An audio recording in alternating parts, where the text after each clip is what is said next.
Hello बच्चों, welcome to my YouTube channel Ekta study centre Sulempur Bazar Tanda Ambedkar Nagar. बच्चों, आज हम लोग इस वीडियो में सीखेंगे गॉस की प्रमेय अथवा गॉस का नियम क्या है। ये नियम आप सभी लोग नोट कर लीजिए, बहुत ही इम्पॉर्टेंट ये क्वेश्चन आपको मिलने वाला है जो बोर्ड पेपर में ज़रूर मिलेगा। आपको ये क्वेश्चन प्रिपेयर करना है, एकदम बढ़िया से तैयार करना है। गॉस की प्रमेय है क्या बेटा, सुन लो सभी लोग, नोट कर लो कॉपी में। किसी काल्पनिक बंद पृष्ठ से होकर गुजरने वाला वैद्युत फ्लक्स फाई ई, किसी काल्पनिक बंद पृष्ठ से होकर गुजरने वाला वैद्युत फ्लक्स फाई ई उस पृष्ठ से परिबद्ध कुल आवेश Q का 1/ε0 गुना होता है। किसी काल्पनिक बंद पृष्ठ से होकर गुजरने वाला फ्लक्स फाई ई उस पृष्ठ से परिबद्ध कुल आवेश Q का 1/ε0 गुना होता है। ठीक है, ये नियम हो जाएगा। माना किसी काल्पनिक बंद पृष्ठ से परिबद्ध आवेश, काल्पनिक बंद पृष्ठ जिसका क्षेत्रफल A है उस पर परिबद्ध आवेश Q है, तो उससे गुजरने वाला फ्लक्स फाई ई बराबर Q/ε। इसमें कोई दिक्कत नहीं है, इतना आप लोग लिख लेंगे। उसके बाद यदि पृष्ठ से, या परंतु लिखिए, यदि नहीं परंतु पृष्ठ से होकर गुजरने वाला संपूर्ण वैद्युत फ्लक्स, आप लोग को पढ़ाया गया है बंद पृष्ठ से, परंतु बंद पृष्ठ से होकर गुजरने वाला संपूर्ण वैद्युत फ्लक्स फाई ई बराबर बंद पृष्ठ समाकलन vector E dot D vector. अतः किसी बंद पृष्ठ से होकर गुजरने वाला वैद्युत फ्लक्स फाई ई बराबर बंद पृष्ठ समाकलन vector E dot D vector ए बराबर Q/। यह गॉस की प्रमेय का गणितीय रूप है। ठीक है, समाकलन रूप है, कोई प्रॉब्लम? तो ये ध्यान रखना, Q/ε0 आता है गॉस की प्रमेय में, फाई ई बराबर Q/ε0। इसी नियम को अभी हम लोग प्रूव करेंगे कैसे गॉस का नियम ये आता है। तो बोर्ड की परीक्षा में ऐसे क्वेश्चन पूछा जाता है बेटा कि गॉस की प्रमेय लिखिए तथा इसे सिद्ध कीजिए। ठीक है, तो फिर से आप एक बार नियम सुन लीजिए सभी लोग। किसी काल्पनिक बंद पृष्ठ से होकर गुजरने वाला वैद्युत फ्लक्स उस पृष्ठ से परिबद्ध कुल आवेश Q का 1/ε0 गुना होता है। परंतु तो यहाँ पे आप इसके पहले एक लाइन और लिख दीजिएगा, यदि किसी बंद पृष्ठ A से A पर परिबद्ध आवेश Q है तो उससे गुजरने वाला फ्लक्स फाई ई बराबर Q/ε0। ठीक है, तो ये ध्यान रखिएगा यहाँ पे। फिर परंतु हम लोग जानते हैं कि बंद पृष्ठ से होकर गुजरने वाला संपूर्ण वैद्युत फ्लक्स इतना होता है। अभी इसके पहले वाले वीडियो में मैंने आपको पढ़ाया है। अतः गॉस का प्रमेय इस टाइप में भी लिख दिया जाएगा कि बंद पृष्ठ समाकलन vector E dot D vector ए का मान Q/ε0 के बराबर है। ठीक है, यह गॉस की प्रमेय का समाकल रूप है या गणितीय रूप है। सभी लोग गॉस की प्रमेय लिख लोगे, याद कर लोगे? वेरी गुड, आप सभी लोग नोट कर लीजिए इसको। ठीक है, चलिए अब हम लोग शुरू करते हैं गॉस की प्रमेय का उपपत्ति, कैसे इसको सिद्ध करेंगे। गॉस की प्रमेय की उपपत्ति, प्रूफ।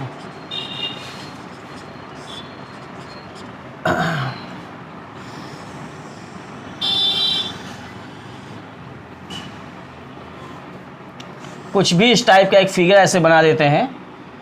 मान लेते हैं इस बंद पृष्ठ पर एक सूक्ष्म क्षेत्रफल अवयव क्या है, डी वेक्टर ए है।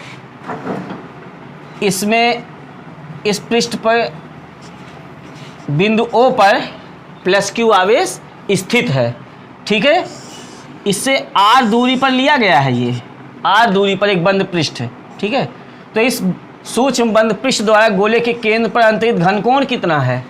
डी ओमेगा है।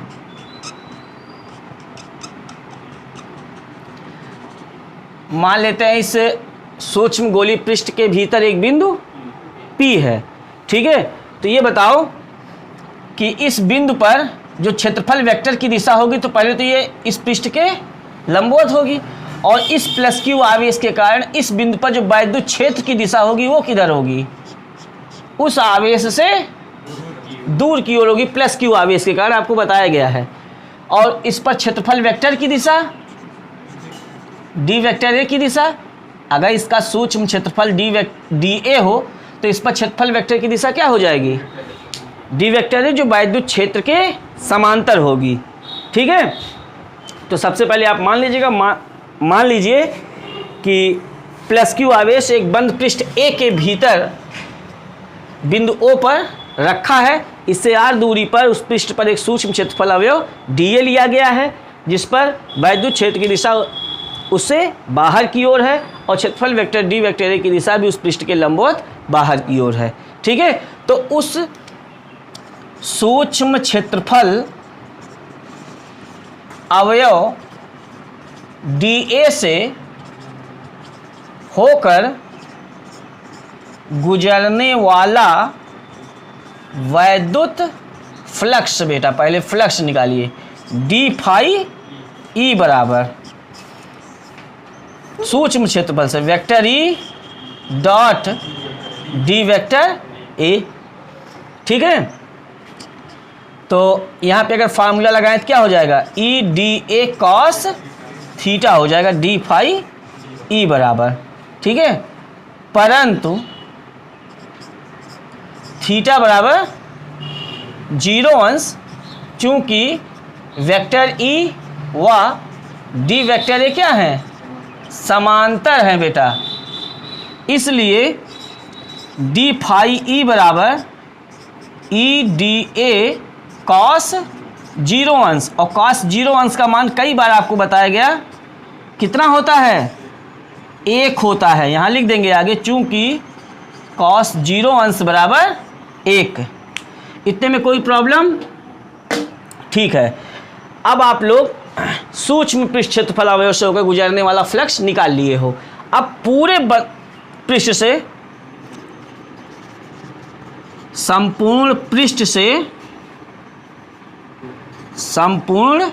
पृष्ठ से होकर गुजरने वाला वैद्युत क्या फ्लक्स हो जाएगा, ये फाई ई हो जाएगा बेटा। अब डी फाई नहीं लिखोगे, और यहाँ पे पृष्ठ समाकलन ई डी ए हो जाएगा। तो नहीं कास 0, हाँ ये जो है यहाँ पे समांतर मत करिए, अभी ये गड़बड़ हो जाएगा, क्योंकि पूरा गोल नहीं है। ये देखिए थोड़ा सा मिस्टेक हो गया, ये पूरा गोल नहीं है, यहाँ पे इसके समांतर नहीं होगा, बल्कि इस पृष्ठ के लंबवत होगा। ये यहाँ से इसको ऐसे दिखाइए, थोड़ा सा ऐसे, ठीक है। तो इस पृष्ठ के लंबवत हो जाएगा डी वेक्टर ए की दिशा। मिस्टेक हो गया थोड़ा। आप सभी लोग फिर से इसको मैं समझा रहा हूँ, देख लीजिए क्या है। माना एक बंद पृष्ठ है जिसका क्षेत्रफल ए है, इसके किसी बिंदु O पर एक प्लस क्यू आवेश स्थित है, इससे r दूरी पर एक सूक्ष्म क्षेत्रफल अवयव dA है, जिसके भीतर एक बिंदु P है। तो और इस पृष्ठ के लंबवत क्षेत्रफल वेक्टर डी वेक्टर ए है। बिंदु आवेश के कारण बिंदु P पर वैद्युत क्षेत्र की दिशा वेक्टर ई है। वेक्टर ई और डी वेक्टर ए के बीच यहाँ कोण क्या है?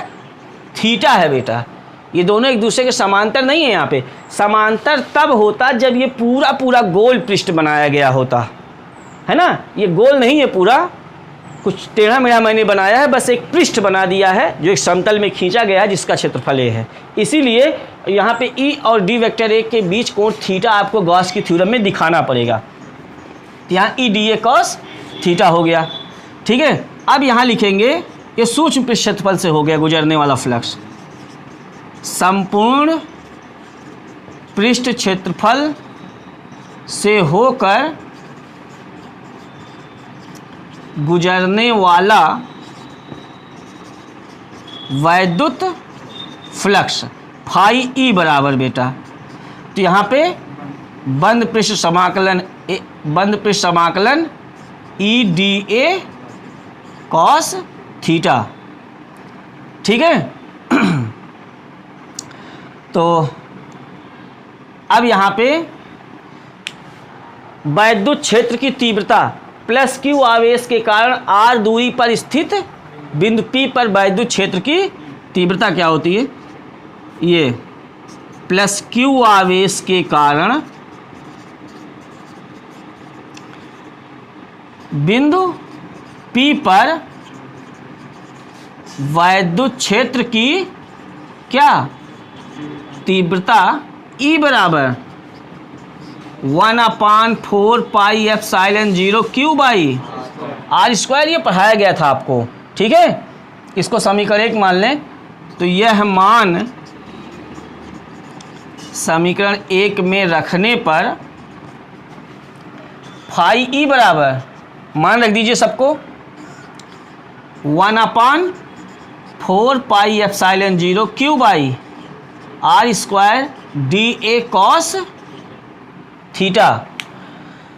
अब इसमें कॉमन कितना आ जाएगा, q by 4 pi epsilon 0 d A cos theta by are square.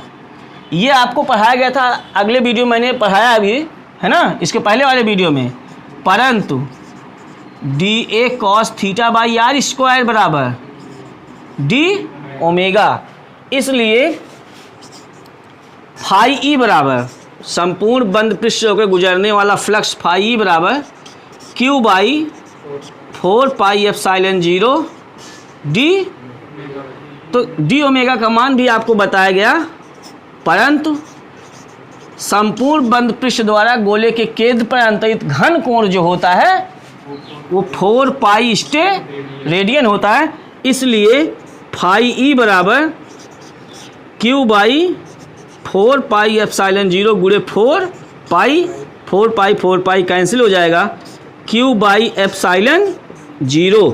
तो इस तरह से गॉस के प्रमेय में जो आपको सिद्ध करना था वो आ गया, क्यू बाई एप्सिलॉन 0।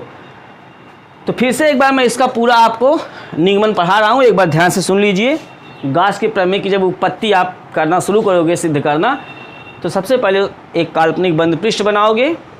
माना एक काल्पनिक बंद पृष्ठ A है, ठीक है, जिसके भीतर बिंदु O पर एक प्लस क्यू आवेश स्थित है, जिससे R दूरी पर उसी पृष्ठ पर एक सूक्ष्म क्षेत्रफल अवयव DA लिया गया है, ठीक है।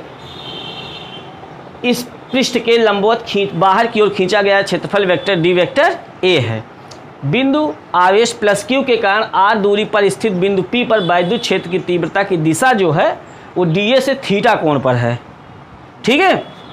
फिर क्षेत्रफल सूक्ष्म क्षेत्रफल अवयव DA से होकर गुजरने वाला वैद्युत फ्लक्स डी फाई ई बराबर E dot D vector E dot D vector A, D phi E बराबर E D A cos theta. इतना आ गया। फिर सीधे ही कहिएगा ये तो सूक्ष्म पृष्ठ क्षेत्रफल से था इतना, अब संपूर्ण पृष्ठ क्षेत्रफल से होकर गुजरने वाला फ्लक्स इतना हो जाएगा। परंतु हम लोग जानते हैं कि प्लस क्यू आवेश के कारण बिंदु P पर वैद्युत क्षेत्र की तीव्रता इतनी होती है।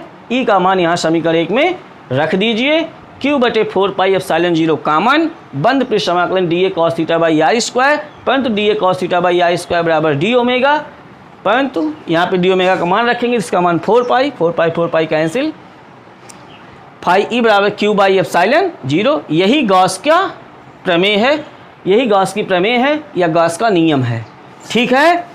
हाँ, एक चीज़ यहाँ कर सकते हो आप, इस बात को चाहे पहले में यहाँ लिख देते, ई का मान आप यहाँ पहले लिख देते, फिर संपूर्ण पृष्ठ से निकालते, और या पहले लिख ही लिए फिर रख दिए मान, तो उससे कोई फर्क नहीं पड़ने वाला है। गॉस के प्रमेय की उत्पत्ति करनी थी जो आपने कर लिया, ठीक है। निगमन सभी लोग कर लोगे, गॉस की प्रमेय क्या है और उसकी उत्पत्ति क्या है, प्रूफ क्या है उसका, 100% सभी लोग कर ले जाओगे, ठीक है। तो आप सभी लोग ये नोट कर लीजिए आपको अगर ये वीडियो पसंद आ रहा हो तो आप हमारे चैनल को सब्सक्राइब करें, वीडियो को लाइक करें, कोई प्रॉब्लम हो कमेंट करके आप पूछें, अपने फ्रेंड्स को वीडियो शेयर भी करें। ठीक है, very good, best of luck.